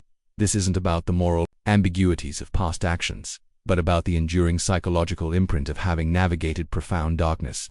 How does one reconcile the instinct for decisive action, honed in extreme circumstances, with the gentle rhythms of domesticity? It's a subtle, ongoing negotiation, where vigilance becomes less a burden and more an intrinsic aspect of one's perception, allowing for a deeper appreciation of the quiet moments while remaining attuned to the world's enduring complexities. Within the community, the aftermath prompts an organic evolution of social dynamics. Beyond the simple re-establishment of law and order, there's an emergent emphasis on fostering genuine communal bonds that are both transparent and mutually supportive. Neighborhood watch programs might blueprint extends beyond mere manufacturing and distribution. A crucial aspect involves cultivating an atmosphere of pervasive fear and absolute loyalty. This is where figures like Gator Bodine become instrumental, embodying a chillingly unpredictable brand of authority. His unhinged nature isn't just a character flaw, it's a calculated tactical weapon, ensuring compliance through sporadic, brutal acts of violence that serve as stark warnings. This creates a psychological stranglehold where witnesses are silenced not just by threats, but by the sheer terror of what an irrational yet powerful individual might do. Consequently, the methods employed to enforce debt, expand territory, or eliminate competition veer sharply from conventional criminal logic, making them exceptionally difficult to anticipate or counter using traditional law enforcement paradigms. This dynamic, moreover, forces a critical reevaluation of Phil Broker's dormant capabilities. His past as a special operations agent isn't merely about physical prowess, it's about a finely tuned ability to perceive patterns in chaos, to conduct intelligence gathering in hostile environments, and to execute precise, decisive actions under extreme duress.